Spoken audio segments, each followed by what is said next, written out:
কেউ যদি আপনাকে এই জিনিসগুলি দান করতে বলে তবুও কখনো দান করবেন না, কারণ এটি ঘরে দারিদ্রতা আনে। বন্ধুরা, আমাদের হিন্দু ধর্মগ্রন্থে দান দেওয়ার ঐতিহ্য প্রাচীনকাল থেকেই চলে আসছে।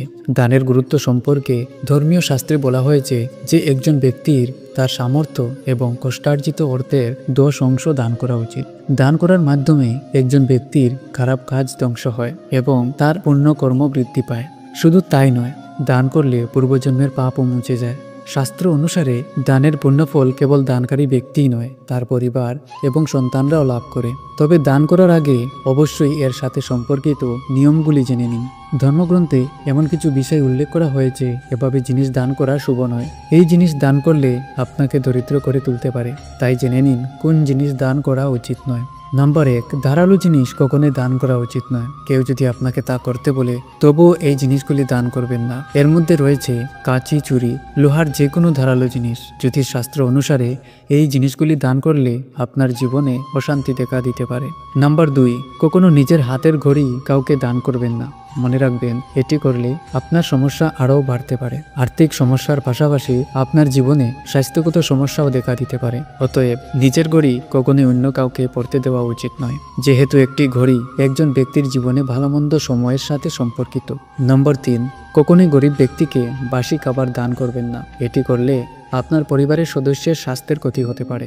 ইচ্ছাকৃতভাবে কাউকে বাসি বা নষ্ট খাবার দেওয়া ভালো ধারণা নয়। মনে রাখবেন, এটি খাওয়ালে আপনার বাড়িতে দারিদ্রতা আসতে পারে।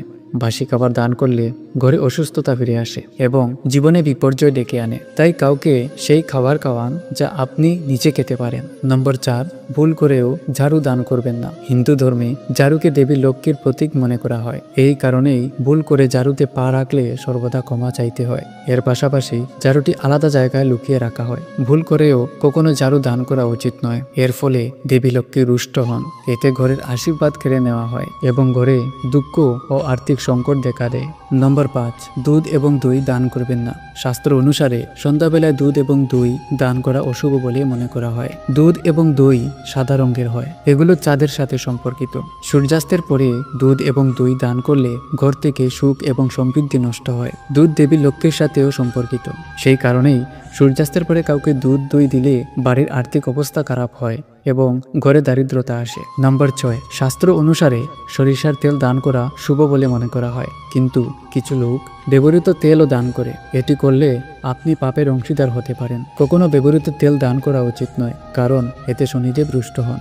নম্বর 7, সূর্যাস্তের পরে হলুদ দান করা উচিত নয়, বিশেষ করে বৃহস্পতিবার, কারণ হলুদ গুরুর সাথে সম্পর্কিত। হলুদ দান করলে গুরু দুর্বল হয়ে পড়েন, যার কারণে জীবনে ঝামেলা হয় এবং ঘরে অশান্তি দেখা দেয়। এছাড়া ভুল করেও লবণ দান করা উচিত নয়, কারণ লবণ দান করলে ব্যক্তি ঋণে ডুবে যায়। নম্বর 8, শাস্ত্র অনুসারে সূর্যাস্তের পরে কাউকে কখনো টাকা দেওয়া উচিত নয়, কারণ দেবী লক্ষ্মীর আগমন সন্ধ্যায় হয়। সন্ধ্যায় টাকা দান করলে দেবী লক্ষ্মী ক্রুদ্ধ হয়ে চলে যান। এর ফলে ঘরে দারিদ্র্য আসতে শুরু করে এবং সম্পদের অভাব দেখা দেয়। তবে আপনি কিছু জিনিসপত্রের বিনিময়ে কাউকে টাকা দিতে পারেন।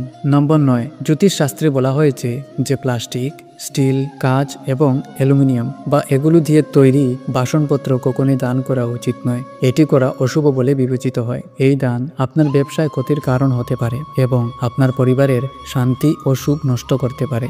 নম্বর 10, বন্ধুরা, অনেকেই পুণ্য লাভের জন্য ধর্মীয় গ্রন্থ দান করেন। এটি করার সময় মনে রাখতে হবে যে চেরা ধর্মগ্রন্থ এবং ধর্মীয় বই কখনো দান করা উচিত নয়, কারণ এগুলি দান করলে ঘরে দুর্ভাগ্য আসে। সর্বদা অভাবীদের দান করুন, তবেই আপনি পুণ্য লাভ করবেন। দান নিঃস্বার্থভাবে করা উচিত। দুঃখ বা ঘৃণার অনুভূতি নিয়ে দান করা উচিত নয়। কেবল শ্রদ্ধার সাথে হাতে দান করতে হয় এবং দান শ্রদ্ধা ও সম্মানের সাথে করা উচিত। কখনো কাউকে মাটিতে রেখে বা ফেলে দিয়ে দান করবেন না, কারণ এটি করলে আপনি পুণ্য পাবেন না, বরং আপনি পাপের অংশীদার হবেন। বন্ধুরা, যদি ভিডিওটি ভালো লেগে থাকে তাহলে লাইক করুন, চ্যানেলটি সাবস্ক্রাইব করুন এবং আশা করি আপনি, আপনার পরিবার এবং আপনার বাবা মা সকলেই সুস্থ থাকবেন। ধন্যবাদ।